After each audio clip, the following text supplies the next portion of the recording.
So, yeah. What, my God, Lando Norris? You're kidding me.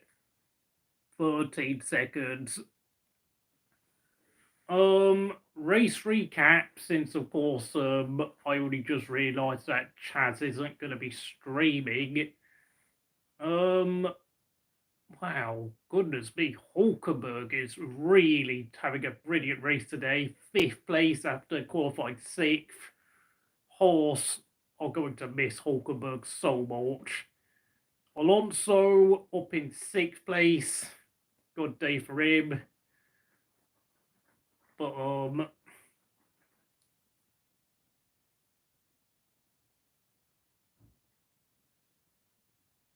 trying to see Hamilton down in 13th. I don't know what happened to Hamilton. I think he must have pitted.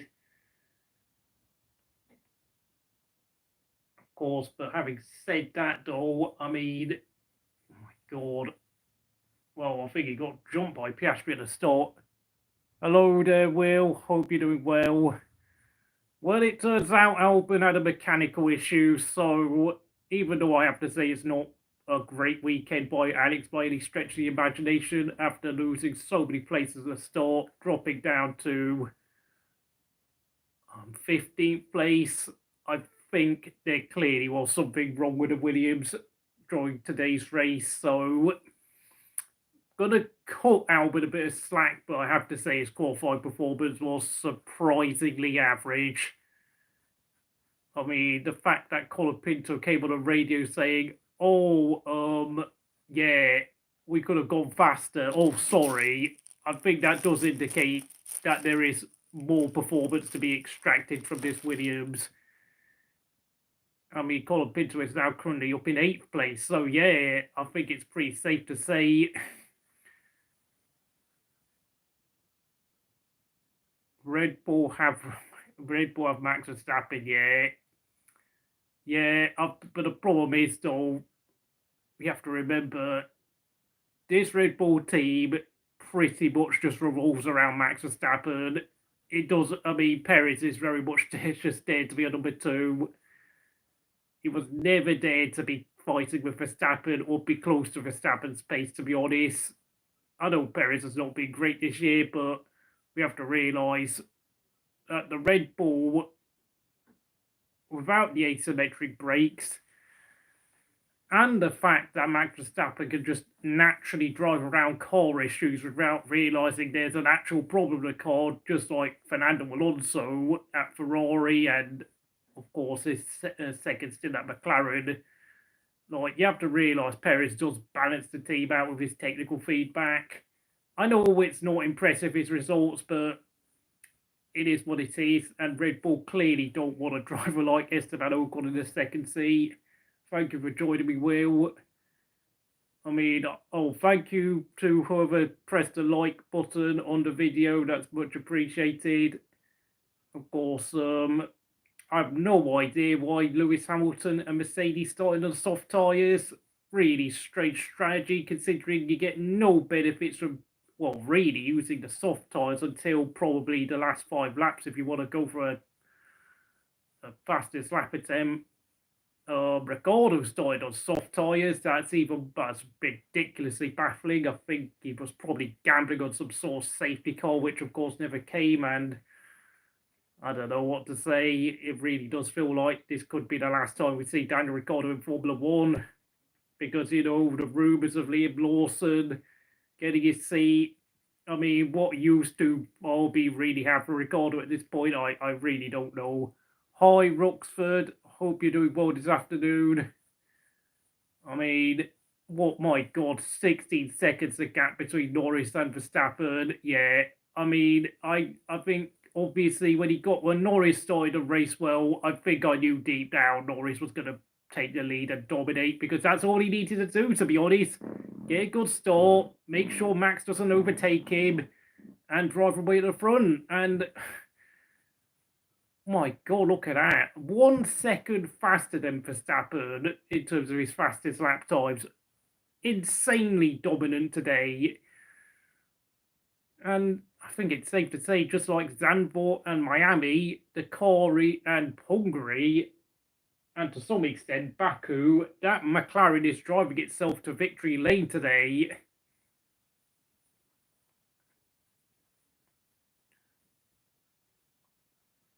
It's just mental to think that Lando has only had 2 wins so far this season, and we've had about 17 races already. So I have to say it's a bit of a poor return, and the fact that it will only be his 3rd win of the season and of his career so far. So, obviously I think there were probably a couple of races Lando could have won last year had he, I don't know, been able to outwit Verstappen, because I think Verstappen's really did outdrop. Well, not only did have the fastest car last year, but I think there were a couple of races where Verstappen actually made a difference in terms of who would win the race between himself and Norris. And of course, there was a 2021 Russian Grand Prix at Sochi where Norris screwed up on strategy when the rain hit the track. Hope you're doing well, Roxford. Of course, I'm only doing this stream because Chaz is not streaming today for some reason. I mean, having said that, even though they have modified the track in Sector 3, I have to say it's not really changed much in terms of like the intensity of the racing, I'm afraid.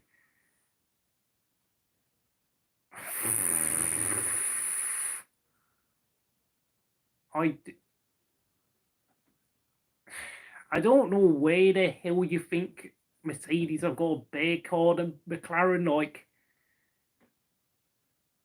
I don't want to criticise you personally, Kiefer, but you do sometimes say a couple of odd things here and there, and I have to say, I mean, yes, I know Mercedes won at Austria, Silverstone, and Spa, but I think all 3 of those races were handed to them on a plate, to be honest, because Austria, Norris and Max hit each other. Silverstone, Hamilton and Mercedes outwitted Norris and McLaren on strategy.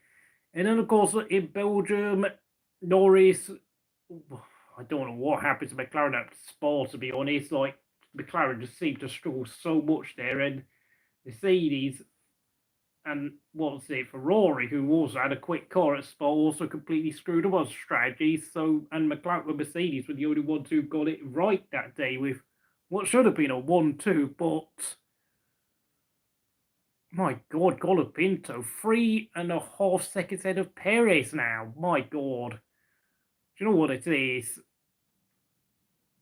Williams should definitely be fighting for 7th place in the Constructors' Championship. Because, like, had they had Colapinto in a car all season long, I mean, I've got to say it, I think Colapinto would be beating Albon at this point, and I have to say, Alex Albon, I think, is definitely must be concerned about his future, about not so much his short-term F1 future, but probably how is he going to cope against Carlos Sainz next year. Yeah, I mean, this is a thing. I kind of feared that Alex Albon would start panicking because here's the thing, like, Nicholas Latifi and Logan Sargeant were very clearly miles off the pace, so they made Alex's life very comfortable. Oh, right, you think that Mercedes would have won today because of the pace they showed last year? Yeah, mate. F1 changes very quickly can change very quickly within a matter of like 5 or 6 races, let alone an entire calendar year. So, I mean, Carlos Sainz won last year, and look where he is. He's down in 15th place, seriously struggling after a poor start. And Leclerc is only in 7th place, 47 seconds off the pace. And I'll have to say, my goodness me, look at the gap between Norris and Verstappen. I mean, at this rate, Norris is already approaching the moment where he could literally go to the pits and come out in front of Max. That McLaren is insanely fast. It is insane how quick it is.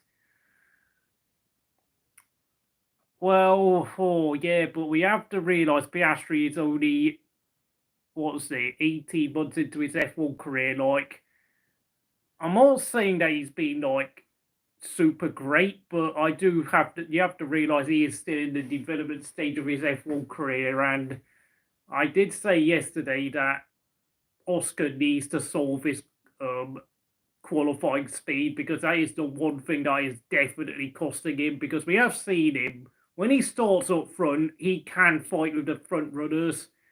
It's just that unfortunately Piastri's, I think, so far in qualifying this year, he has lost out something like 13-4 in the qualifying battle against Norris. I mean, Norris, and I think a big reason why Norris is obviously pretty much by default the number one driver at McLaren is because he is the much faster driver in qualifying, and I think on average he's out-qualified Piastri by about almost 0.3 of a second. Look, I mean, the reason why Piastri gets hype is because he's, only in the second year of his career. Obviously, I'm not saying that he's a guaranteed future world champion, but if Piastri can actually learn how to qualify properly, he will be a contender. Like, that's what I'm saying. Alonso pits, yeah, hello there, Say Regara, hello there, John Cartier. I was surprised that Norris had a good start today, but I think obviously with the pace McLaren has shown throughout practice and qualifying, I think Norris deep down knows that even if he had a bad start, well, not a bad start, but just a slow start where maybe he loses the lead to Verstappen, I think he always deep down knew that eventually, within about 3 or 4 laps, he would probably re-overtake Max. So really, he had nothing to worry about. Because look at that, 21 seconds is the gap between Max and Lando now. Like, even if Norris had even dropped down to like 3rd or 4th, I think Norris would have got back into the lead within like 7 or 8 laps after picking off Russell as well if he had to. Hamilton, well, don't know what happened. Hamilton with another terrible start. My God, Hamilton has been... Oh my God, what is it with Hamilton at the start of the race these days? Like, he's just not the same driver, is he, anymore? I have to say, like, ever since he's no longer had a competitive, not a competitive car, a front-running car, I mean, Hamilton does seem to be susceptible to making mistakes when you pull him in the midfield, I have to say.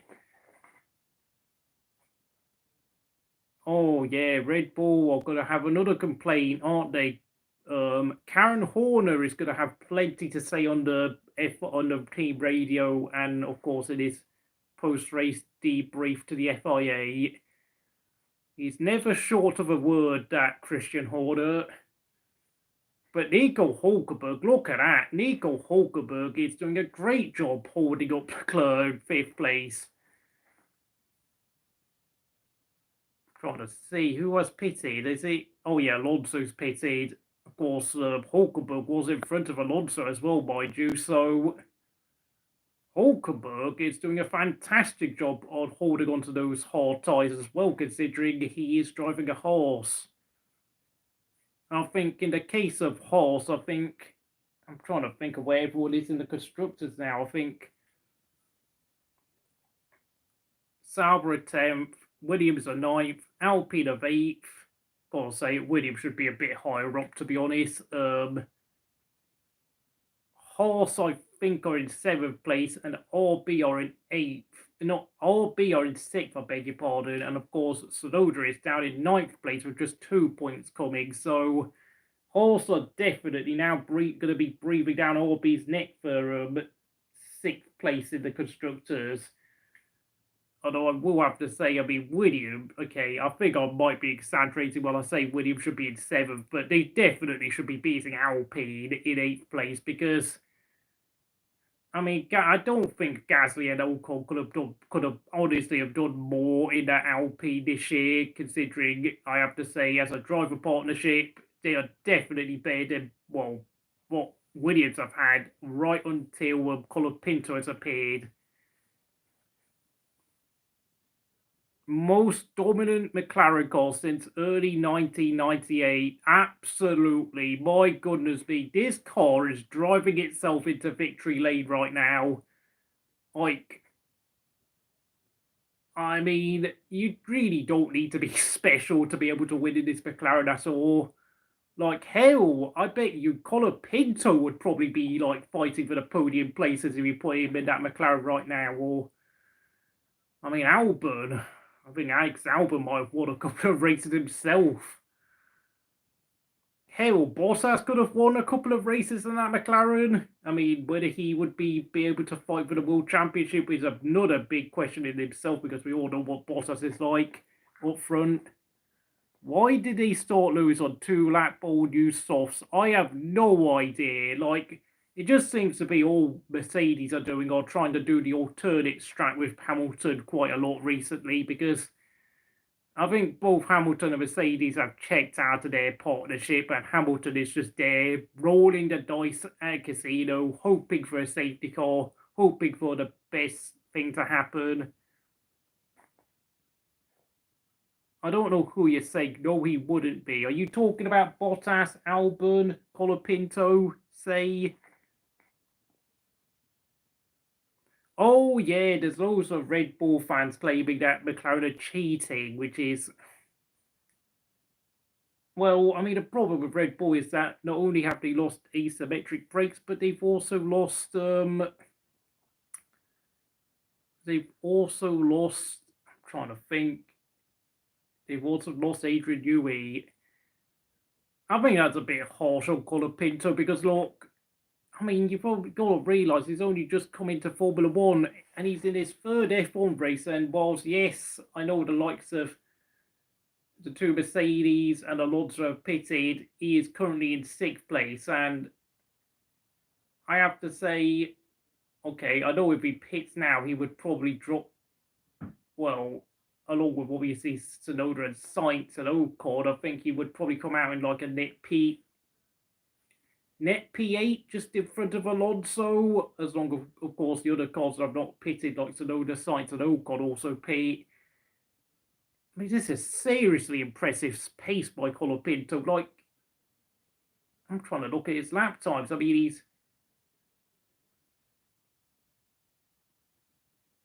Okay, I know Alonso's done a quicker, fastest lap than Colapinto, but... You've got to realise this is only his 3rd race of his F1 career, and I think Colapinto's only like 21 years old. Seriously impressive stuff by the young Argentine driver. It does make me wonder, like, why on earth is Jonathan Wheatley and Hannah Schmidt also leaving Red Bull? Like, something is seriously wrong at the Red Bull team this year. Like, things are seriously not well at the Red Bull Milton Keynes base. Like, I think there's a lot more to the whole Christian Horner allegations than some people begin to realise. Like, at first I thought it was like a Me Too type allegation case, but now I sit there and think about it. The fact they've been still arguing about, like, people are leaving, and the fact that there's, like, all sort, like, you know, Verstappen has come out and said Christian Horner should have resigned, and Marco's had a few things to say, but then he always has something to say. Things are really going horribly wrong at Red Bull internally. Perez got the undercut done on Colapinto, Yep, great job by Perez. Of course, Colapinto has finally pitted, but my God, this young Franco Colapinto lad is definitely one to look out for the future. Like 3 races in, you know, basically so close, like out-qualifying Albon at Baku, and only qualifying within about less than a 10th of a second behind Albon once again. Like, you have to realise on Colapinto's debut in Monza, like, he finished within 15 seconds of Albon, despite the fact that he was burning his tyres out quite severely. But yet, in terms of raw speed, he's already up there with Albon. Oh, yeah, Zach Brown has been getting lots of job applications from Red Bull employees who want to leave the team. Things are going horribly wrong at Red Bull, but as it is, Norris has pitted, and he's still... But look, what did I say? Norris has been able to pit and come out in front of everyone. Like, McLaren are driving themselves into victory lane today. This is not hard at all, folks. This really is not hard. He's come out in front of his own teammate, and I have to say, I think Max Verstappen and Red Bull are going to have to consign themselves to second place, and I think the championship deficit has now dropped to about 51 points for Norris with about 6 races to go. So let me do the math in my head. 6 times 8 is 48. So as long as McLaren and Norris do nothing wrong, like all Norris needs is Max Verstappen to actually have a race where he's really off the pace, and Max ends up finishing like, I don't know, 4th place or something bad, or has like 2 races when Max finishes 3rd, and then of course with Norris win every race remaining and take the fastest lap, and I think he will actually win the championship, which, I mean, I have to say, like, I know people will say, well, Sebastian Vettel did what he needed to do at the back end of 2010 and 2012 when he was having a year where he was crashing all the time, struggling with pace in the first half of the season. But I have to say, though, Norris has definitely dropped the ball a lot this year in terms of having the number of races he could have won. Like, I mean, I know it sounds absurd, but he could have had about up to 9 race wins coming into this weekend.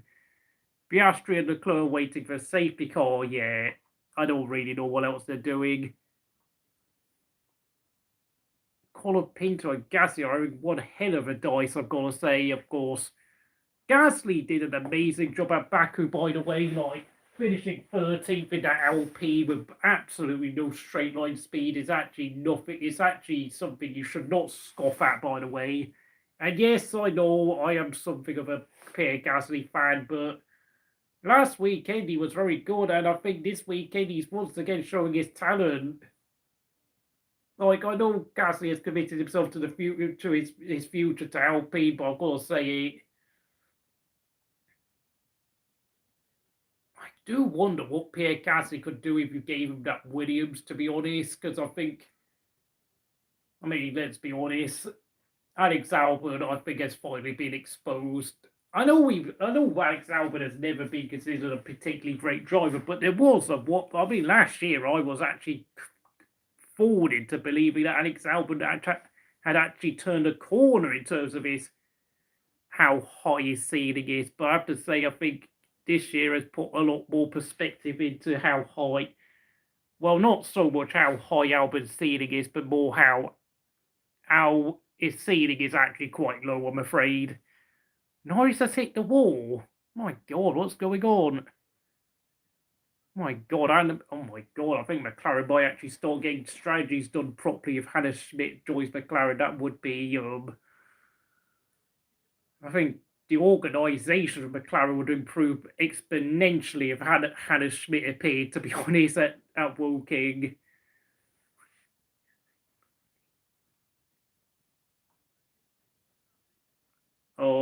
Gotta say, Ocon and Magnussen and Stroll are all struggling now. I mean, you've got the 2 Saubers in front of them, which is making me wonder what the hell is going on with them. Like, I know Sauber might be, I don't know whether the 2 Saubers have pitted yet, but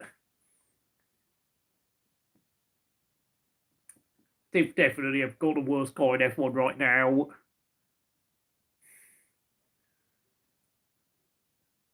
I think Norris is just trying to push as hard as he can. I mean, as for Piastri, he's definitely trying to hope for a safety car to appear because, of course,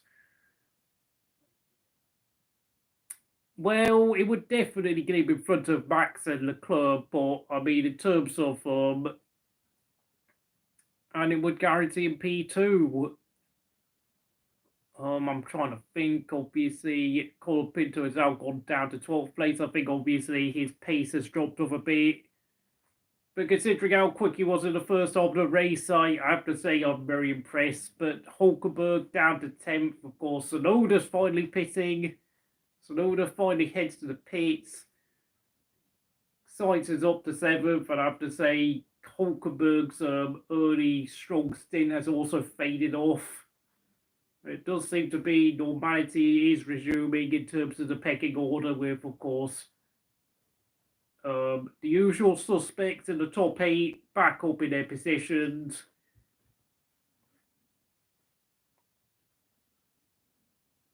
I'm trying to see who...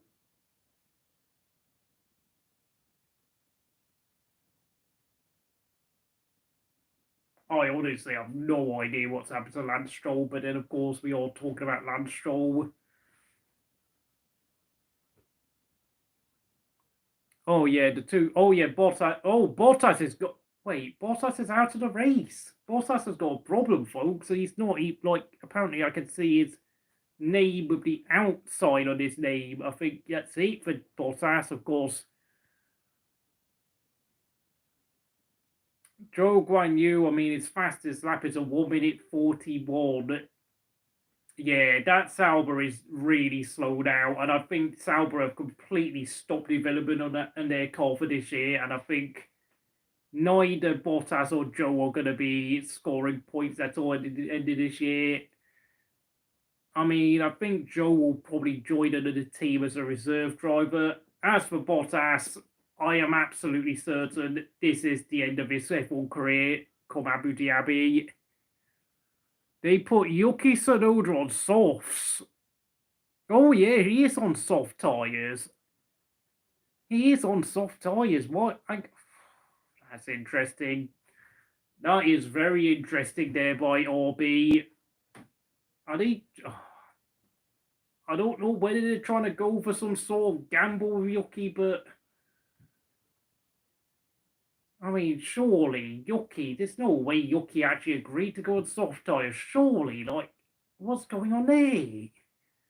That's just weird, isn't it? It's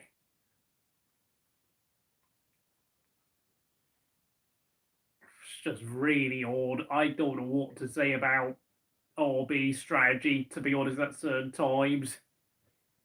I have to say RB are a team that, whether they've been called Toro Rosso, AlphaTauri, or what they're called now, they do have a habit of picking some strange strategy decisions from time to time. Look at that gap. I mean, Norris, I have to say, Norris's gap has actually only remained somewhat static between himself and Verstappen at about less than 22 seconds. But as for Piastri, yeah, you could say he's doing a good job holding on to those hard tyres. But of course, if he pits, he's coming out. It's gonna be neck and neck between himself, Leclerc, and Russell. So I do wonder whether McLaren should consider pitting Piastri now, because let's be honest, I don't really see a safety car coming out, and I think if Piastri wants any opportunity against third place, I think he has to pit now because he's just losing too much time to Lando. Russell fails to pass Leclerc. God. Well, I mean, even with the third sector heavily modified with the straight replacing one of the corners, one of the chicane complexes, it has to be said this track is still very hard to overtake on. I mean, all it's done is made the lap time much shorter than before, like reduced the lap time by about 5 seconds. I mean, don't get me wrong, obviously it means that the drivers don't have to, like, go around so many corners as before, like by removing 2 of the corners on the track, but it's not exactly brought as much improvement as people were hoping for. Zhou has gone a lap down, of course. I mean, I saw a graphic next to Bottas's name saying out, but now he's, I mean, turns out that was the wrong information. Leclerc has pitted, thank you. Yeah.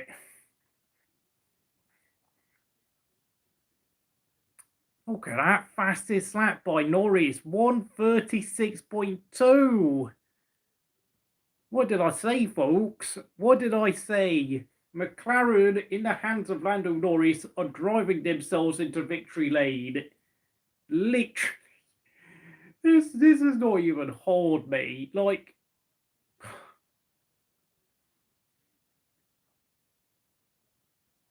I mean, let's be honest, McLaren have already got a Constructors' Championship lead, which, frankly, they should have got ages ago, to be honest, but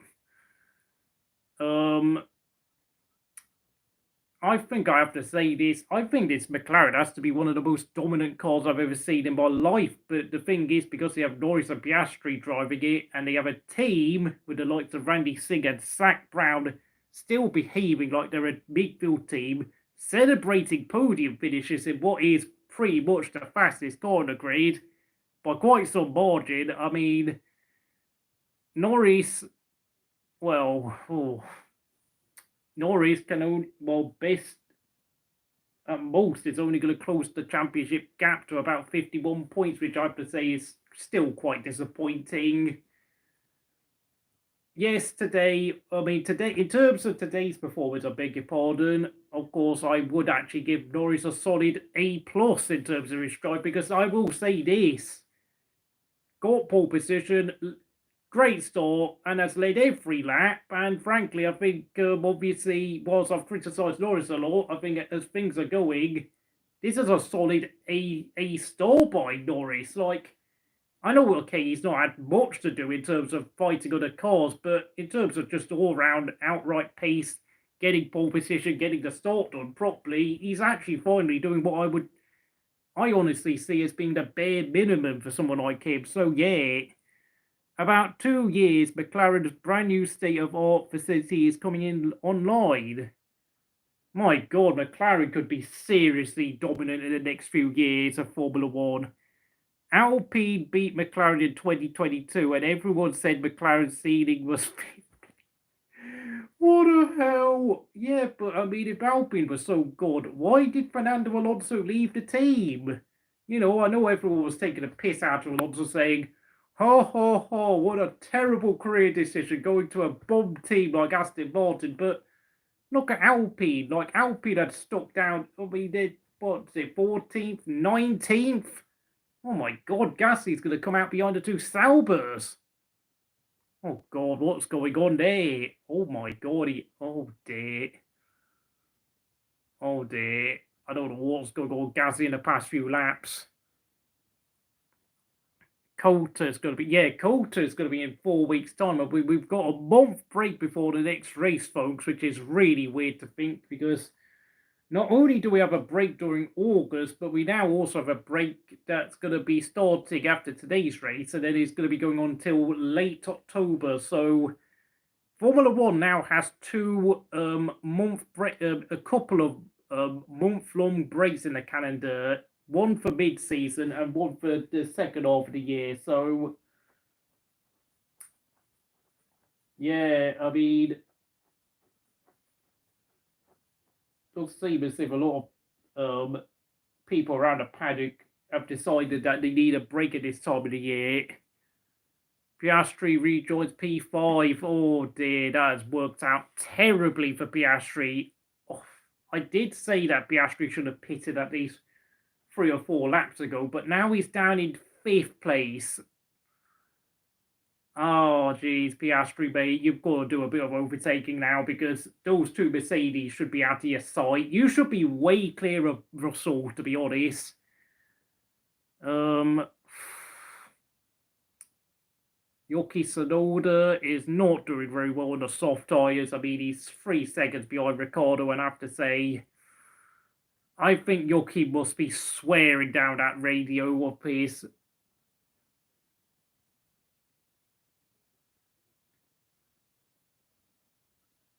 Trying to see who's... Colapinto's up to 11th place, of course, after who pitted. Yes, Tsunoda pitted. I think Colapinto's now...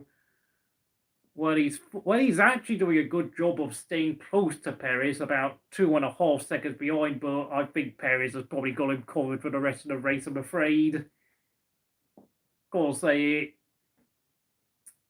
is going to be very disappointed with himself. Very disappointed. Piastri, a set of purple sector 1 at 28.2. Oh, and he's overtaken Hamilton. Piastri has gone past Hamilton as well. What a brilliant, like...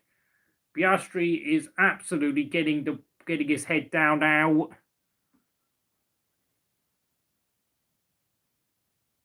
And Piastri in a couple of laps' time has surely got to be hovering over George Russell's rear wing, surely. As for Max Verstappen and Norris, they're both having a very lonely race where the only thing they can do is just sit there and overtake backmarkers now, lap them obviously. As for Gasly, I don't know what on earth has happened, but he's now fallen behind both Saubers. Like, what happened there? Bloody hell, did he have a mistake? Does he have a problem? Oh my god. Magnussen. Oh god, Magnussen's being Magnussen, not much to say. And he's now gone a lap down to Norris. Ocon will be up next for Norris to lap. And then, of course, the two RBs where Tsunoda is honestly making zero, is really not doing that much on the soft tyres. Yeah, but the tyres, damn it. Yeah, Yuki Tsunoda is not happy with the new soft tyres. I knew Yuki wasn't. Like, why did Yuki agree to go on the soft tyres? Like, what? Like, I don't understand, like, what data is there to show... What data is there in the RB garage to show that the soft tyres would be better than the mediums? I have no idea. Strangest pit strategy decision there by RB, who I could remember 5 years ago, RB decided to put Pierre Gasly on extreme wets at the Hockenheim Grand Prix at Germany in that crazy race where Max beat Sebastian Vettel, who of course started down in 20th place. Leclerc overtakes Alonso for 7th. Thank you for telling me that. Well, that decision to sell Mercedes engines to McLaren, eh? I mean, I know some people have been talking about how Mercedes will eventually pack it in and sell their team off to Jim Ratcliffe's Ineos brand, so they'll end up being called something like Ineos Mercedes in the future. Because I have to say, I think Mercedes have more or less achieved their objective of not only winning races and championships, but just pretty much dominating the sport to oblivion with Lewis Hamilton. So, like, I mean, unless they produce an amazing car in the next few years, like, I don't think they'll ever make, like, they'll create loads of publicity and make the same sort of, like, money and status as they with George Russell as they could do with Lewis Hamilton, I'm afraid. Tsunoda gets past Ricciardo, yeah, but how long? Like, he's got to make those soft tyres last. Like, surely Tsunoda is going to be doing a 2-stop today. Like, why are they making him do what? Leclerc's got the fastest lap of 1 minute 36.16. Leclerc is suddenly flying all of a sudden under new hard tyres. Like, I don't know where he's finding all that pace from, but Bob's your uncle, I suppose, because Ferrari suddenly looked quick all of a sudden at the, well, way too late once again, which all I can say is literally peak Ferrari. That's all I can really say, to be honest. Ferrari are being Ferrari again. Of course, Carlos Sainz will actually let Leclerc through soon, but my God. Why on earth are Ferrari so quick all of a sudden? I mean, if Leclerc can carry on this pace, I mean, he'll be chasing Hamilton within about 10 laps' time. Hamilton did 19 laps on soft tyres. Yeah, like, I don't get it. Like, what on earth were Mercedes thinking of? Like, telling Lewis Hamilton to do a full... to start the race with 110 kilos worth of fuel on soft tyres. That's just bonkers. I will say, Lewis Hamilton is very bizarrely very passive when it comes to strategy. Like, I have to say, for someone who has been so successful in the sport, like, I don't understand why Hamilton is not more assertive when it comes to strategy. Like, I mean, if you put Alonso or Vettel in his place, like, I'm pretty sure, like, we would have heard, like, Alonso and Vettel, like, arguing the team over tyre choices. Like, no, the soft tyres were better on Friday afternoon, not the medium tyres or whatever it is. Piastri sets the new fastest lap. First driver to go under 1 minute 36, folks. Yuki, my God, what are RB doing with Yuki? I have no idea. Like, how's he gonna? I mean, yeah, I think the only thing that could, well, the only reason why I think RB think that Yuki could do 27 laps on the soft tyres is just due to the fact that the cars have already burnt off about 2/3 worth of their fuel tank. So obviously Yuki has, I mean, the soft tyres are not going to be carrying as much fuel at this point in the race as Hamilton's softs were at the start of the race.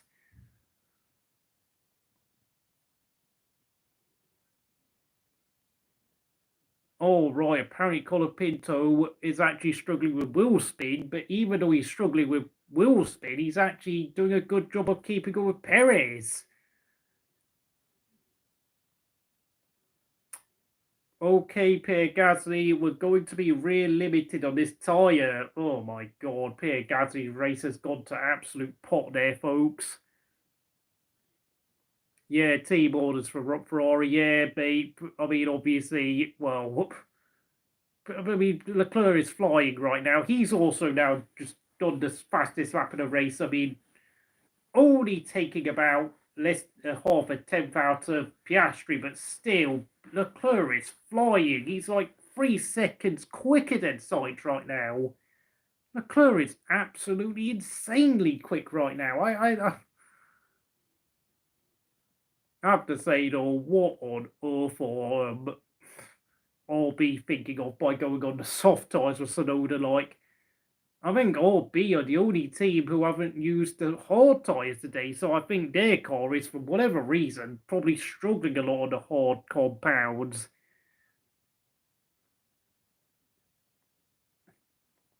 "24 seconds is the gap between Norris and Verstappen. McLaren are driving themselves into victory lane today. Yes, credit to Norris for having, I think, finally, for the first time, if he can win the race today, this will be his first ever. I think this is going to be his, well, what I would call the perfect race in terms of getting all the points, getting winning, getting pole position, getting the perfect start, leading every lap. But of course, if Norris wants to get a Grand Slam, he has to still try and get the fastest lap because, of course, Charles Leclerc, 1 minute 35.6. Now, obviously, I know Lando Norris is, I mean, McLaren would just prefer Lando to concentrate on trying to win the race, but considering where Norris is in the Drivers' Championship, I mean, that fastest lap point could come handy, and I think I will not be surprised if within about 5 laps ago, Norris comes into the pits for a late pit stop to get that fastest lap point. Yes, Piastri has now overtaken Russell for 3rd place. Great job by the young Australian, flying on the new hard tyres. And I did say before, McLaren are literally driving themselves to victory lane today. And of course, I know there'll be plenty of Max Verstappen fans getting very pissy now because they know that, I mean, if Piastri can really sort his qualifying performances out and make sure that McLaren can finish 1-2 in about at least 2 or 3 of the last few races of the season, Verstappen is going to lose the championship. Verstappen will lose the championship if Piastri can really sort his qualifying performances out and actually take points off Max. Let me just say this. Oscar Piastri is only in his 2nd year of Formula One. Like, yes, I know he's had a few performances where he's shown his quality, like Qatar last year, Hungary this year, and Baku last time out. But when you are a young driver, you are going to be having off weekends like this. Like, you have to realise most drivers are not ever going to perform like a Lewis Hamilton. Because we all know Lewis Hamilton, his first season of Formula One was almost near perfect, but even when Hamilton won the championship in his 2nd season, like, there were quite a lot of mistakes here and there and everywhere. So, and you have to realise there were races where Heikki Kovalainen was outpacing Lewis. So, I mean, Vettel himself took a while to really become like a near perfect driver. Like, I mean, I think it was only until like 2011 that we saw Vettel really hit his peak after was his 4th year of Formula One. I mean, Kimi Räikkönen himself took about 3 or 4 years to really look a lot more consistent and really put the likes of Coulthard and Montoya behind him. I think I am basically giving Piastri what I would call rookie tax, in that I will excuse a couple of poor performances here and there due to his lack of experience and the fact that his ability to look after tyres and his race management isn't quite there yet, because you have to realise, I have seen statistics that have proven that on the F1 Metrics WordPress page that it takes a young driver under the age of 25 years old to take about 4 years to get up to their full potential. And I think the same could be said for Fernando Alonso, because, 2004, Fernando Alonso was struggling the first half of the year against Jarno Trulli, and it was only when he had Jake Gall and Fisichella as a teammate that Alonso finally began to look like the driver he is today, 2005, and of course that was his 4th year of Formula One. So, swings and roundabouts. Perez, I think the thing with Perez is that I think I have watched a few videos where people have said that Red Bull have just been ignoring Sergio Perez's advice and car setup, because as far as they're concerned, they only give a flying toss about Max Verstappen. I did say that this is Max Verstappen. Red Bull is basically Oracle, Max, and Jos Verstappen racing. That is what Red Bull really is deep down.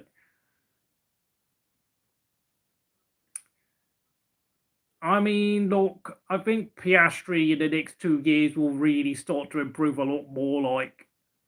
I mean, I'm just saying, Norris is the one I think should be really nailing his maximum points haul in terms of the opportunities he's getting, because he's the one who's more experienced. He's older than Piastri by about 18 months. So, really, I think Piastri is more or less, okay, I wouldn't say he's been spectacularly good today or anything close to that, but he is pretty much progressing as you would expect for a young driver in his 2nd year of Formula One. Ricciardo Pitts. Oh.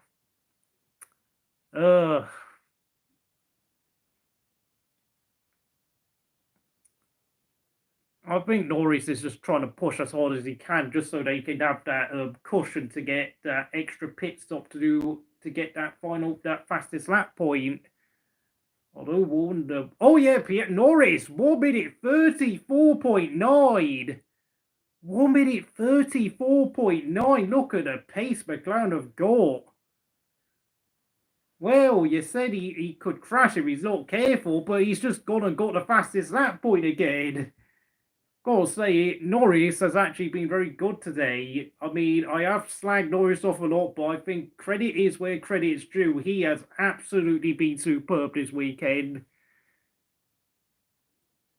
And Verstappen is, oh my God, Verstappen must be falling asleep right now, because he's now 26 seconds behind, and there is absolutely nothing he can do. Ocon is now chasing Tsunoda. Oh my God. Lance Stroll has been told it's 14 laps to go.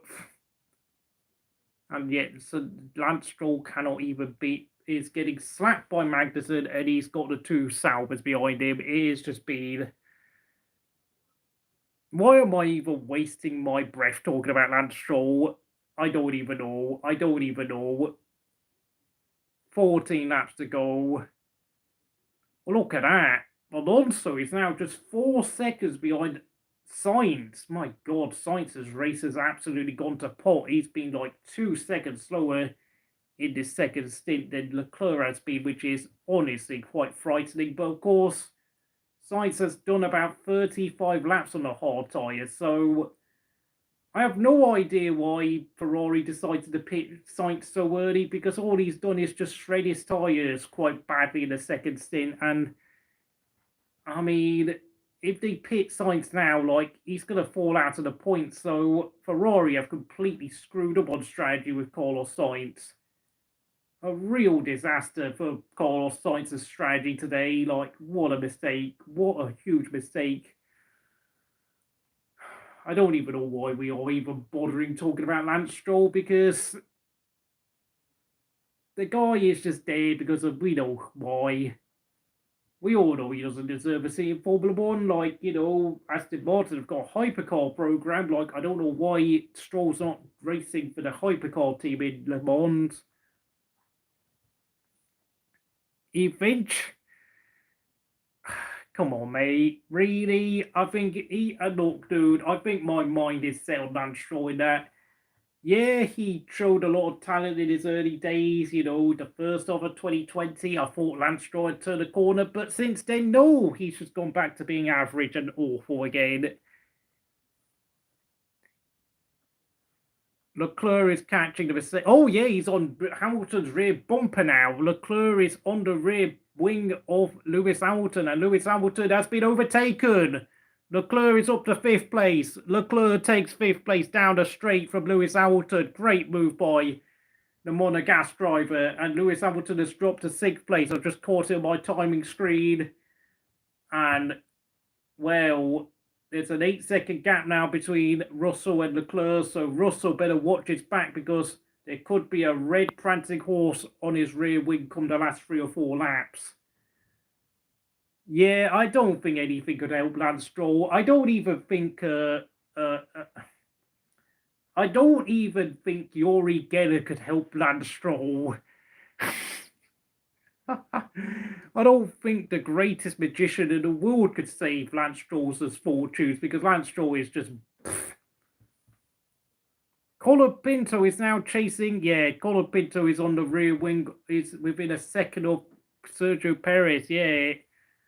Sergio Perez, you've got to watch your back, because, I mean, this is a very disappointing performance by the Mexican yet again.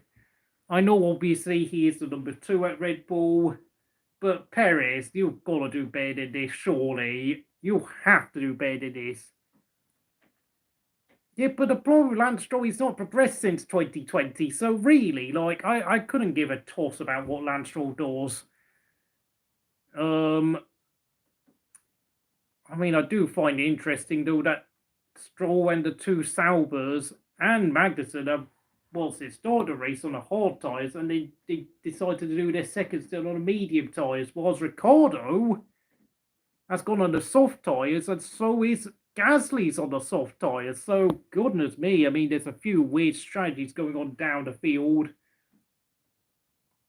Hulkenberg is now getting close to Alonso, of course. Alonso's now dropped 5 seconds behind Sainz, so don't know what's going on Aston Martin. But Hulkenberg, 1 second, is getting within touching distance of the Aston Martin. Of course, Hulkenberg is holding Perez up, but still, I mean, Alonso could be forming a new train of his own again. Carlos Sainz has been told not to trail brake. Don't know what's happened there.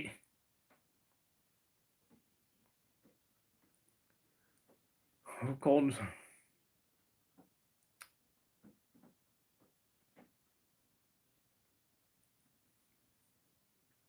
Still seems to be we're getting a bit of a close battle for all the positions from 7th place downwards, but of course Kevin Magnussen has now gone 2 laps down, and I think Kevin Magnussen, along with Valtteri Bottas, are probably going to be leaving the sport. And frankly, I think Daniel Ricciardo is probably, not only is probably going to be leaving the sport, and I mean, there have been rumours this could be his final race weekend in Formula One.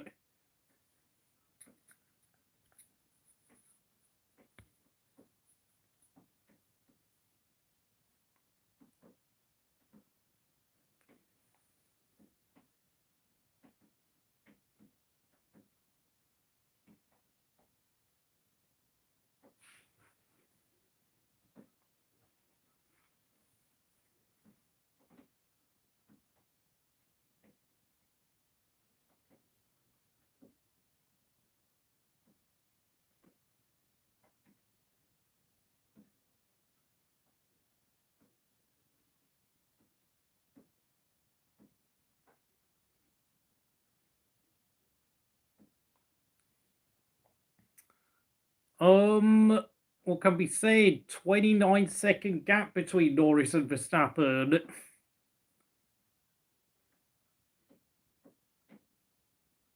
And the most incredible thing is that Norris doesn't even need to think about doing a final pit stop for tyres.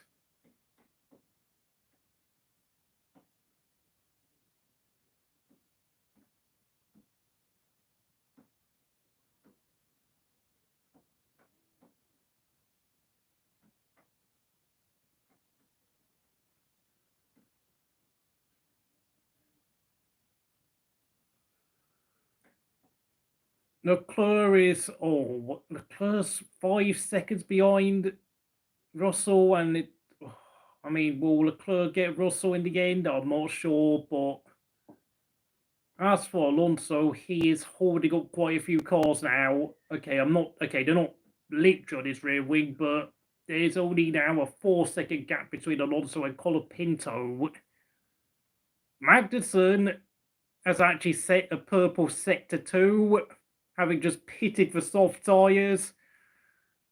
It does seem as if there's quite a few and Magnussen could be trying to get the fastest lap. I know a few years ago, Kevin Magnussen got the fastest lap here at Singapore, but of course he was not given the fastest lap point due to the fact that, was it 2018? So did he even have the point for the fastest lap? But yeah, Kevin Magnussen takes the fastest lap of the race with a 1 minute 34.7. Oh, Kevin, what? Yeah, Kevin's just pretty much he's just doing whatever the hell he wants now. Mercedes are going to have 4 customer teams, so they're going to have what? McLaren, Alpine,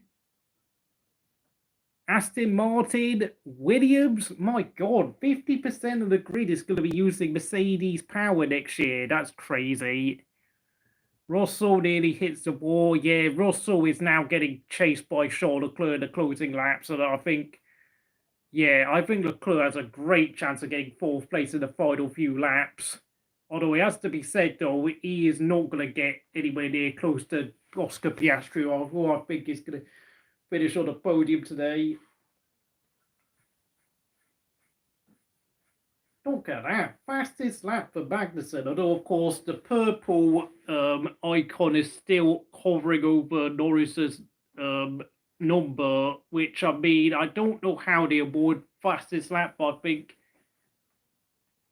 I don't know. I know they only give fastest lap points if you finish in the top 10, but I do wonder, because I know there has been a couple of races where someone outside the top 10 got the fastest lap, but because they finished outside the top 10, they were not given the fastest lap point. So, because obviously the FIA doesn't want back markers to be stealing fastest lap points because of the fact that they know that they want the back markers to be chasing points in the top 10, not outside of it.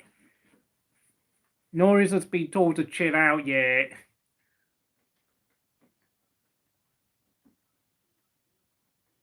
My God, Ricciardo, mate.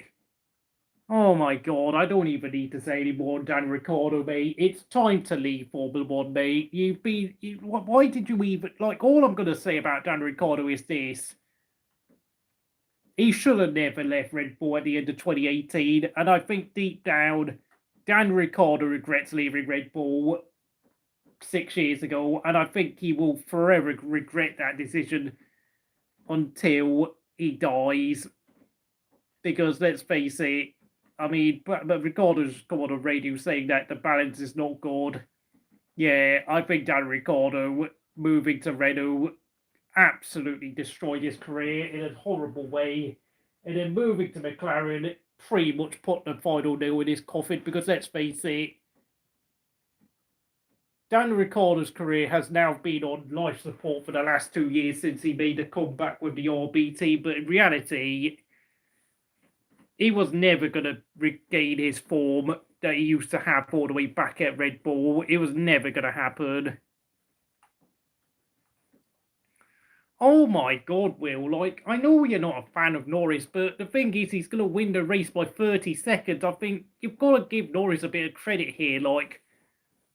Norris has actually done everything I've wanted him to do. Get fastest lap, get pole position, get a great start, lead every lap, and in 7 laps time, win the race.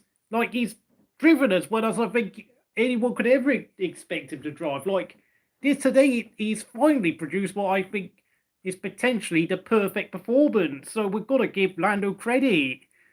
My God, Perez is now over the back of Hulkenberg. Oh, I mean, yeah, but with the car he's got, I mean, Perez really should be miles ahead of Hulkenberg. Not just Hulkenberg, but he should be way clear of Alonso and Sainz as well. What's he doing down in 10th place? Like, I know he's had all sorts of problems with the team ignoring his car setup at Vries, but come on, mate. Like, you've still got to be miles ahead of where you are. Like, this is Lance Stroll levels of mediocrity. And of course, if you're joining, hello, this is Crystal Racing. Please like, subscribe to the channel. Lando Norris is absolutely cruising up front, and of course, he is on the verge of lapping the likes of Alonso, Hulkenberg, Perez, and Colapinto. Unbelievable.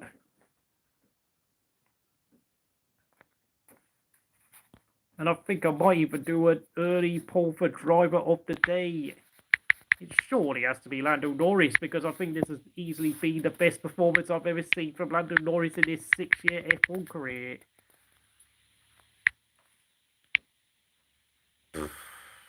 God, this is going to be a tricky one doing driver of the day, to be honest.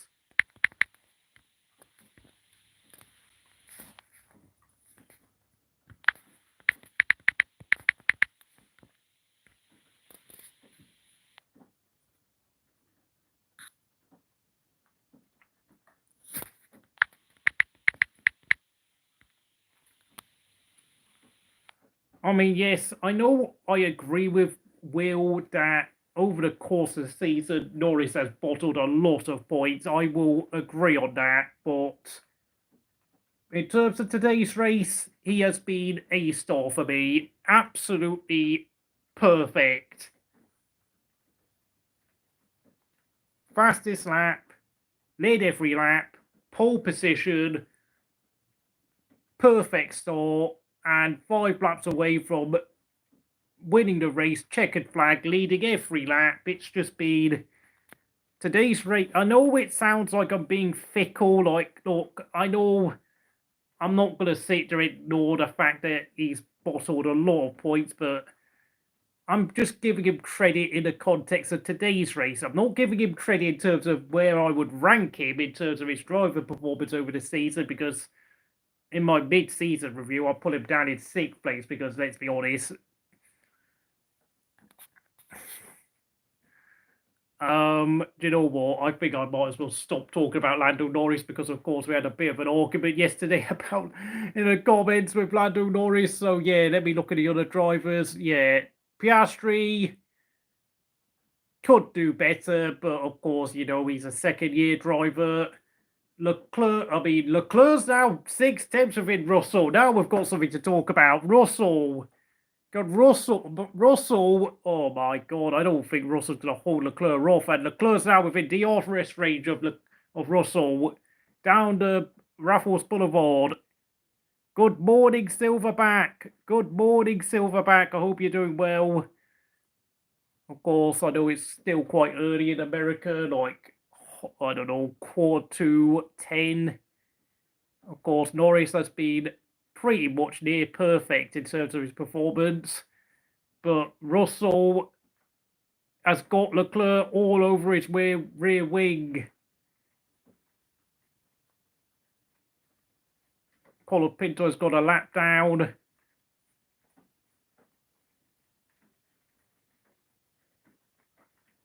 Yeah, good. Yeah, hope you're doing well, Silverback.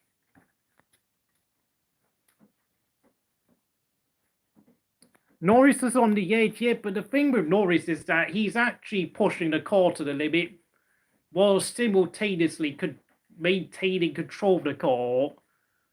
I mean, we have to remember Sebastian Vettel back in the day at Red Bull used to push the car on the edge lap after lap.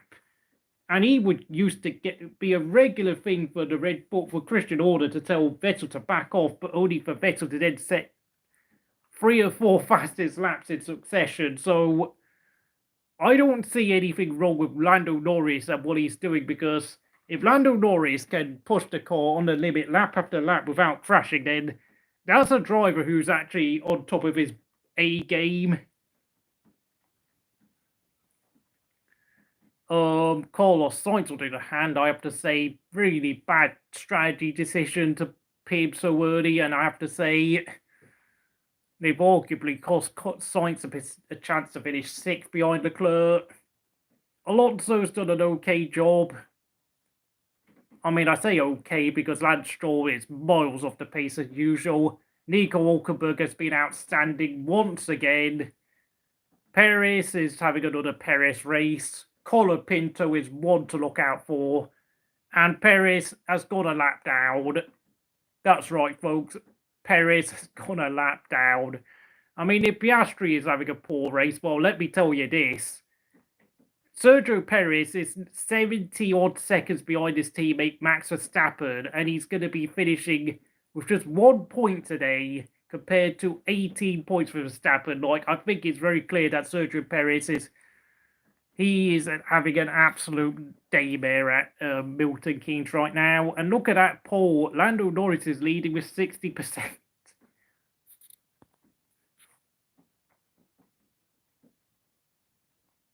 What do you mean the two Mercedes could have done better? Like, I think Mercedes are more or less doing the maximum they can, to be honest, because I think Ferrari have had the better car throughout the season. But, I mean, between Leclerc and Sainz, they've only actually managed to win 3 races, whilst, of course, Mercedes have also won 3 races. So, nah. Oh, right, Ricciardo. Oh, yeah, Ricciardo and Magnussen are going for the fastest lap. Oh, yeah, I know why. Oh, yeah, I think obviously we know why Ricciardo's doing another pit stop. It's because obviously Christian Horner has instructed the junior team to try and steal that fastest lap point off Norris in the final few laps. I don't know why people think Mercedes were going to be quick today. Like, were they? I mean, Russell's now, what, 59 seconds behind the race leader?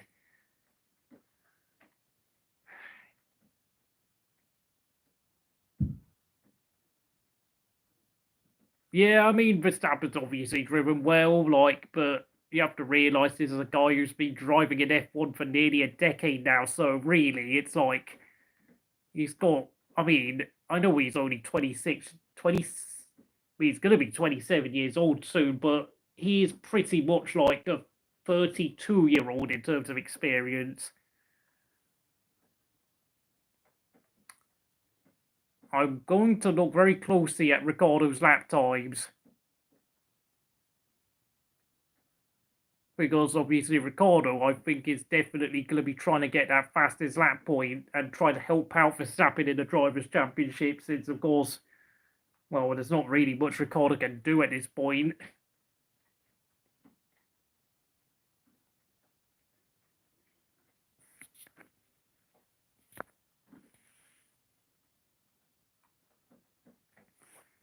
I think Red Bull are just gambling with Ricciardo, to be honest, because what are they going to lose? Like, what are Red Bull going to lose by trying to get Ricciardo to steal the fastest lap point? There's nothing to lose. Like, Ricciardo is clearly not going to be scoring points today. Well, I mean, finishing the top 10, I mean, he's... This is going to be the final lap. It is the final lap. Norris has got Alonso in front of him. Alonso could be going a lap down in the final lap. Ricciardo said purple sector 1. Purple sector 1 for Ricciardo. Hold your horses. I do wonder, will Norris lap Alonso in the final lap? But of course, I mean, Norris has got will gain absolutely nothing in terms of lapping Alonso. Of course,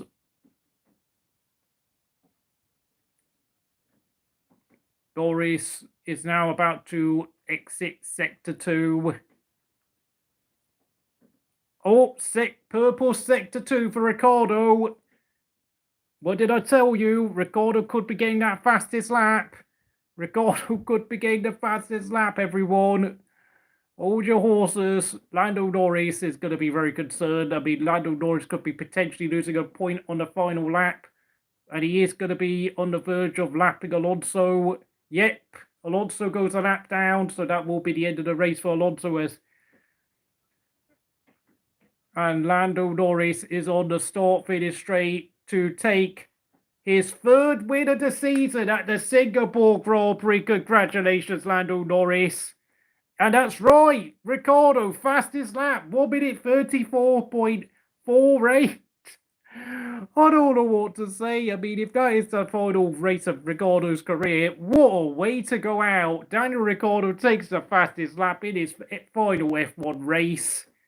I think, maybe, who knows, but, well, I mean, at least Ricciardo doesn't end his career in an absolute embarrassment. Piastri 42 seconds behind. I think it's time to do the driver rankings. Lando Norris, A star, pole position, fastest. I don't know when he's getting the fastest lap point, but he's led every lap. Perfect start, won the race. Never looked in danger. Kept pushing the car on the limit every lap. A star. Max Verstappen, I'll give him an A grade. Got the absolute maximum of the Red Bull this afternoon, and he well and truly deserves second place, and it means that his championship lead only drops to 52 points, meaning that, of course, as long as Verstappen finishes second in every race for the rest of the year, he should still win the championship, even if Norris gets the fastest lap point in the remaining 6 races. Piastri, it's gonna be a B- for me. Decent performance, but really his qualifying was terrible, and 42 seconds behind Norris is a bit worrying, I have to say, even though he is a rookie-ish. George Russell, give him 4th place. I'll give him a B grade. I don't think Mercedes were really that quick this weekend, and I think the practice performances were rather deceiving. 5th place, Leclerc, B+. Very good drive, but of course, I don't think Ferrari, they screwed up in qualifying, but really, I think they did a pretty good job to recover with Leclerc, and his late race pace was pretty good. 6th place, Lewis Hamilton, B-. Poor start, and really, he was always on the back foot, and that 6th was the maximum he could do. Sainz, 7th place, I'll give him a C grade. What a bizarre decision to pit him so early, and frankly, 7th place was about as much as he could do. 8th place, Fernando Alonso. I'll give him something like an A-, because I actually think Alonso could have beaten Sainz for 7th place, but I think Alonso decided he'd be better off banking points for 8th place, which is fair enough, because I think, let's be honest, Aston Martin will finish 5th in the Constructors. 9th place, Nico Hulkenberg. I'll give him an A grade. A fantastic, exhilarating qualifying performance, getting 6th place in Q3. Obviously, he was never going to finish that high up in the race, but he's done a great job to score another 2 vital points for the Haas team in their battle for 7th place against RB. Or is it 6th place? I don't know. 10th place, Sergio Perez. It's going to be a D grade for me. Not good enough. Way too slow. 80, 90 seconds behind Verstappen. That is absolutely horrific. 11th place, Colapinto. It's an A grade once again. So impressive. Within a 10th of Albon in qualifying. Great start. Ran in the top 10 for the first stint, and narrowly misses out on points. 12th place, Stroll was much slower than the top 4 teams, I'll tell you that. 12th place, Tsunoda, I'll give him a B grade. Fantastic qualifying performance. It's just a shame he couldn't keep it up in a race. 13th place, Ocon, I'll give him a C grade. All over the place today. 14th place, Lance Stroll. D-, and I'll give him the FDZ award of the race fraud detection zone winner because, my God, he was terrible today. Absolutely no pace. 15th and 16th, Zhou and Bottas. I'll give them a pair of C grades. They can't do anything. That's Alba. Forget about it. 17th place, Gasly. C grade. I don't know what happened to later on in the race, but, you know, I mean, I think Gasly clearly had a problem, and then, of course, had to finish down in 17th. 18th and 19th, Ricciardo and Magnussen. I'll give them a pair of D grades because, I mean, yes, I mean, you could give them Ricciardo banter points for getting the fastest laps, but really, I think that's going to be the last time we see Ricciardo in Formula One. And Magnussen, well, nothing's changed. Like, he's pretty much miles behind Hulkenberg in terms of raw speed, and there's nothing else to say. Dude, Fernando Alonso has got Lance Stroll as a teammate. Like, Lance Stroll is not a good comparison, okay? Let's just be real here, folks. Lance Stroll is not a solid barometer of performance whatsoever. And I have to say this, like, yes, Alonso is driving decently well, but I do wonder what Alonso would actually do if he had someone like, well, frankly, not Verstappen, Russell, Leclerc, or Hamilton as a teammate, because I can guarantee you those four would definitely be giving Alonso a much harder time than what Stroll is giving him. Hell, Hulkenberg would give Alonso a much harder time in the second Aston Martin. Let's be real here, folks. Lance Stroll is... We all know why Lance Stroll is there, but he shouldn't be anywhere near close to a seat in Formula 1. That's all I'm going to say. But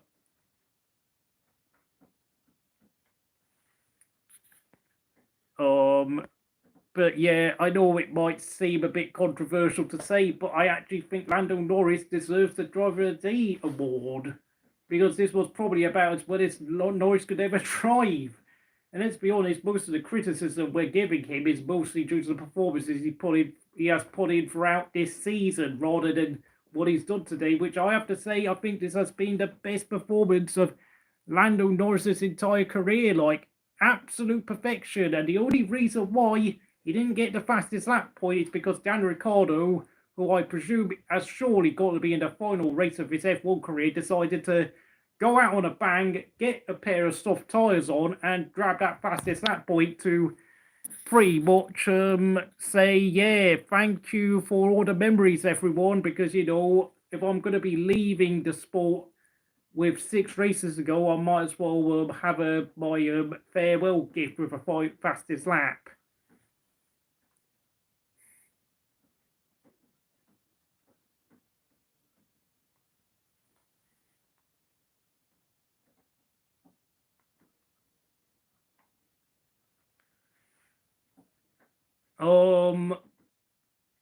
Yeah. Yeah, but we have to realise, though, the Haas have got a much slower car than Aston Martin, so... And, well, apparently Magnussen actually retired with 5 laps to go, so I have no idea what happened. But anyway, I'm not the one who is, like, desperate to defend the honour of any driver, apart from maybe Pierre Gasly, but even Pierre Gasly has his moments of struggle, so...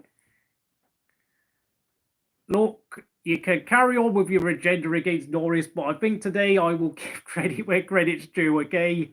I mean, if Norris goes and Bottas the next race, then I will return back to criticising Lando Norris because I can only judge drivers on a race-by-race basis. Like, until I get round to doing like a late season review in maybe the next 2 or 3 weeks, and yeah, I think obviously I will very happily return back to criticising Lando Norris because I've got to say, if Lando Norris wants to win the championship, he's got to win all 6 remaining races and hope that Max Verstappen drops points somewhere and hopes that Piastri steps up and helps him out because, you know, there is an opportunity to become a world champion for Norris. And of course, like, Norris needs to realise that this opportunity to become a world champion might never come again. So, I mean, Villeneuve took the only opportunity he had to become a world champion in '97.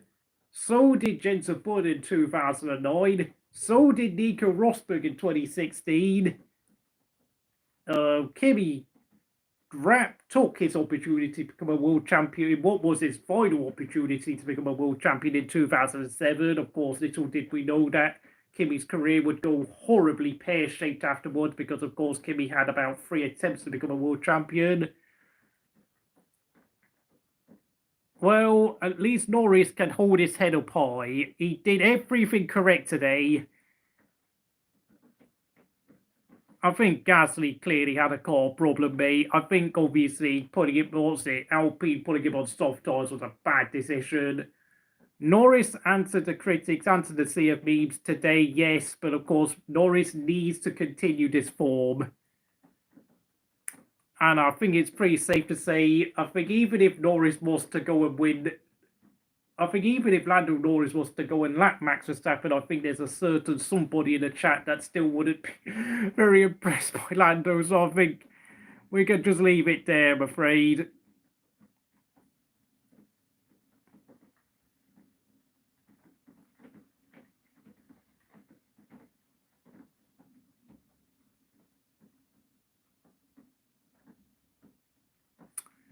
I'll say it, if this McLaren is a dominant car, then I think we have to realise the Red Bulls that Sebastian Vettel had, particularly during 2011 and 2013, were pretty dominant, wouldn't we say?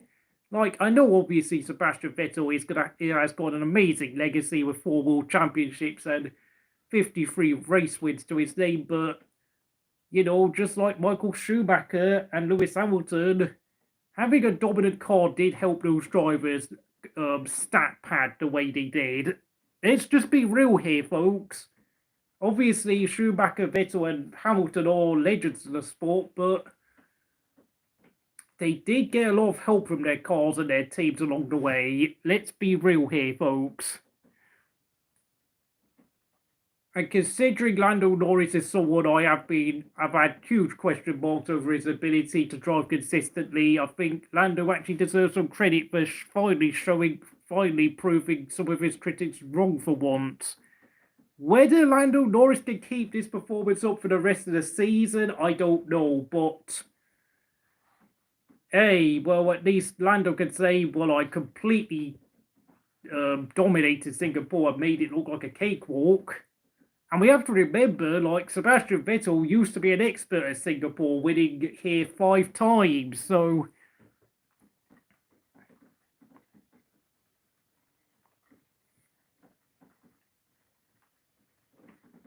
Okay, oh my god, Kieran Smith, dude, Kieran Smith is just a really angry person, like... I don't even like talking to Kieran Smith anymore, like, I've not even commented on any of his posts for like a month now, because I'm just sick of his style of writing. Yeah, thank you, Daniel Ricciardo, for your 258 races of service. 8 race wins, competed in F1 for about 14 years. Yeah, it's a decent run by Daniel Ricciardo, but it is a shame about how his career has gone.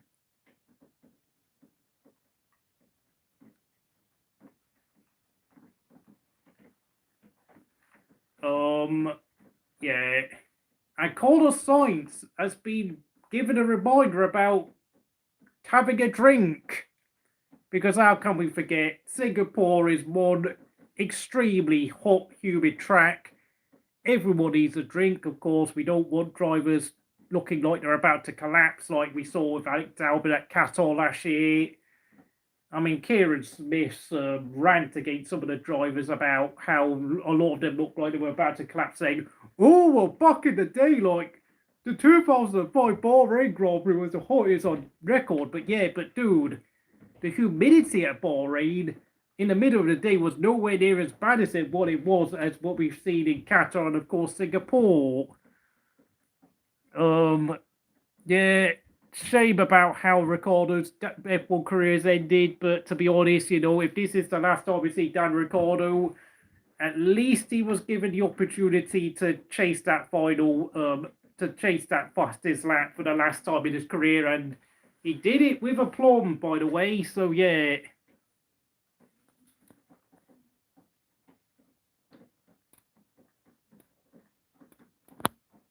Yeah, credit to Max, of course.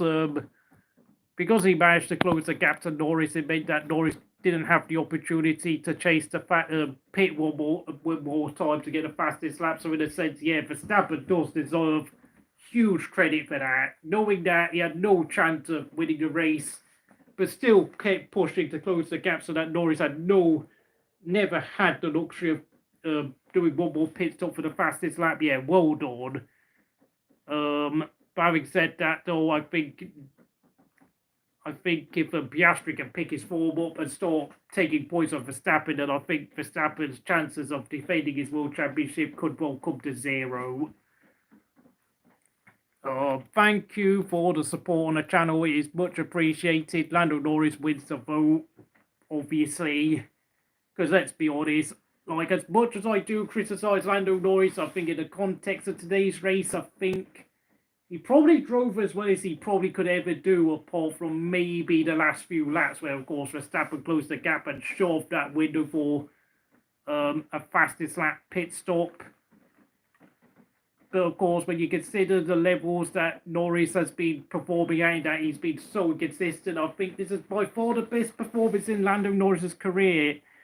I think Daniel Ricciardo might end up in NASCAR or Supercar. Yeah, I think not. Look, Ricciardo should have retired from Formula 1 when Vettel did. Like, I don't know why he's trying to drag his career out the way he's done. I think his quite sudden and sharp decline, I think, really threw Ricciardo off guard. And I think a lot of his fans were absolutely shocked by what happened to him towards the end of his career. What's happened in the past 4 years. Because you've got to realise, 4 years ago, Ricciardo was still considered to be quite a good driver when he was destroying Esteban Ocon at Renault 4 years ago. So, for me, Ricciardo has had a far more sharp and severe career decline than the likes of Sebastian Vettel and Kimi Raikkonen, because, I mean, in the case of Vettel and Raikkonen, I think their decline was a lot more gradual and a lot slower than what Ricciardo has been. I mean, Ricciardo has just dropped off a cliff dramatically in 4 years. I mean, I don't know why you're talking about Kimi Raikkonen and Fernando Alonso. That's not got nothing to do with what I've been talking about. But anyway, of course, Kimi Raikkonen, as we all knew, couldn't deal with the lack of front end grip and the lack of a biting point in the 2014 Ferrari. And, well, let's be honest, for the 2014 Ferrari should have really finished like 6th or 7th in the Constructors' Championship. But, of course, Fernando Alonso was absolutely excellent that year. So, you know, I'll give him credit for that performance. But I'm just saying that Lance Stroll is just not a barometer. Like, we have to realise what we're talking about now. Like Alonso is now 43 years old, and Lance Stroll is just a driver who has never really improved much in his career. So that's why I keep saying that I really struggle to be able to really like sit there and think, can I really give Fernando Alonso credit when he has a driver like Lance Stroll as a teammate, who is not a decent benchmark whatsoever? This is not me hating on Alonso, by the way. This is just me saying that Alonso has not got a solid benchmark at Aston Martin, because of course we know that his teammate is not sitting in that seat based on merit whatsoever. That's not me hating on Alonso. That's just me saying that I really do struggle to be able to really like sit there and be able to like know whether deep down Alonso is getting the full maximum out of the car or not. That's not me being hateful. That's just me trying to be as objective as possible with Alonso. I know, yes, there's a couple of Fernando Alonso fanboys in the chat, so obviously you're going to be a bit defensive. What is going on? Of course, there's a lot of rain where I live, so the internet is being really annoying. Yeah, Haas scored points, I know that, like, obviously, like, but you got to realise Haas have definitely got a much slower car. Well, a slower car than Aston Martin.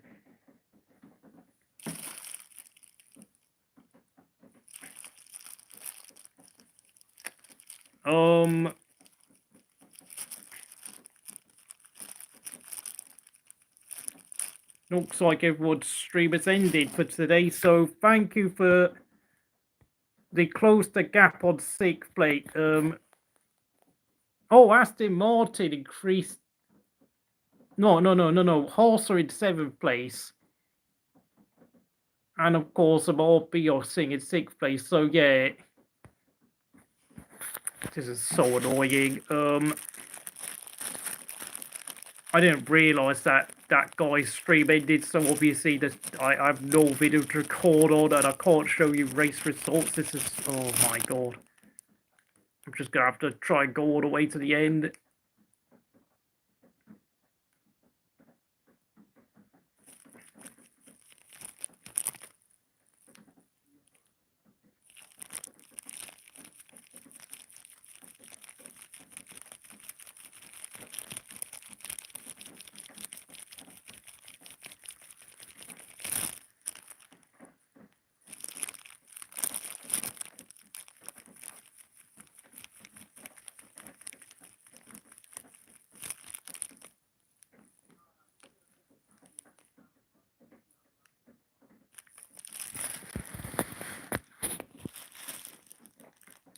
So if you want to look at the results here, it's this again, but of course it's a different stream.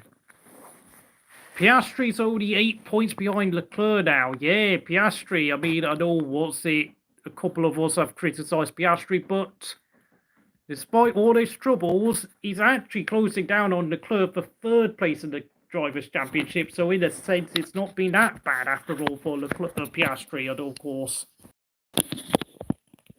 I think to get 3rd place in the Drivers' Championship is only his 2nd year of Formula 1 is a good result, regardless of how good you think that McLaren is. Because, of course, experience tax definitely comes into play for Piastri. Can't believe it. I mean, Ricciardo's fastest lap was half a second faster than Norris's fastest lap. By the way, Tsunoda did 30 laps on the soft tyres. That is actually an incredible performance by Yuki. Having said that, of course, that was only McLaren's 5th win of the season, surprisingly enough, which I have to say, that's pretty disappointing considering Mercedes and Ferrari have both picked up 3 wins between the pair. Well, not between the pair of them, but 3 wins each, I beg your pardon. And of course, yeah, Piastri, he's actually been scoring the most points since I've been Spain or Canada. So, you know, gotta give Piastri some credit. Like, you have to realise, just because Norris had an excellent race today doesn't take away the fact that Piastri has actually been quite decent throughout you know, the second half of this year.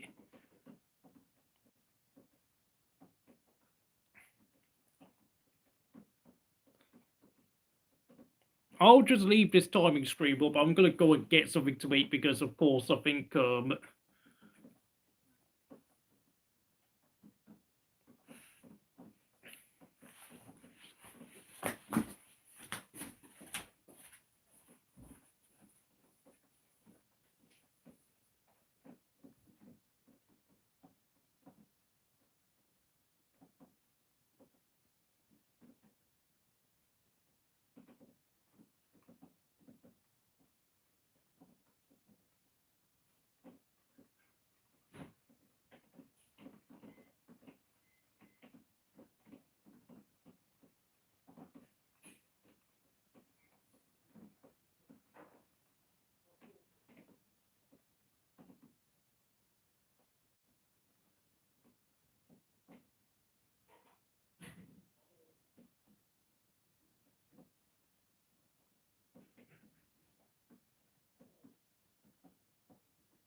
Next is City versus Arsenal. Yeah, City versus Arsenal. Yeah, yeah, but yeah, Arsenal are probably just going to sit and defend again because we all know what's going on with Odegaard. I mean, without Odegaard, I mean, Arsenal are really an average team without Odegaard. Like, the only thing they've got other than Odegaard is a strong defence and a good goalkeeper.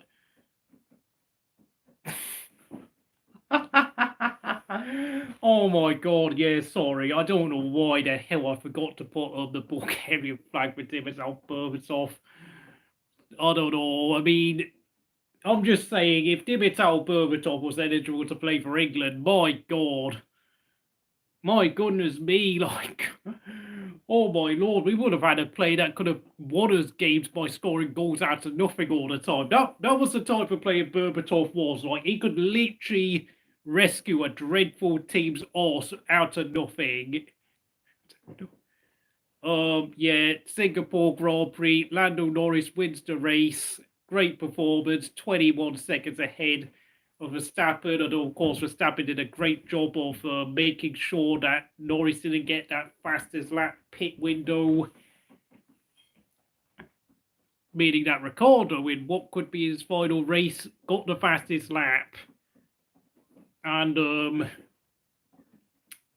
Piastri, I mean, let's be honest, I don't think there were that many great performances throughout the field in terms of, like, really outstanding performances. I think Colin Pinto, would come second in my driver's day poll.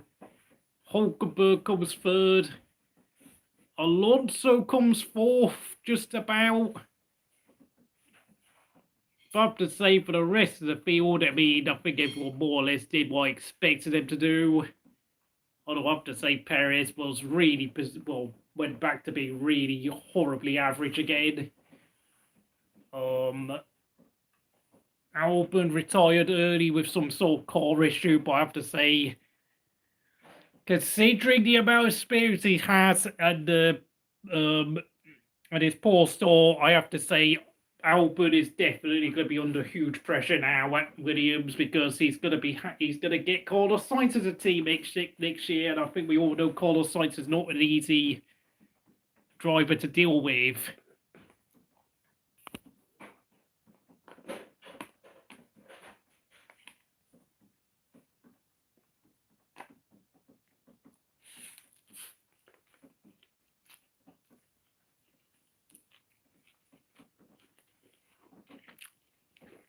And you know what? I think I should end the stream. So, thank you for watching here at Crystal Racing, and I hope you have a good day. Yeah, cheers to you, Roxford. Hope everyone is well. Yeah, you have a good day too, Kiefer.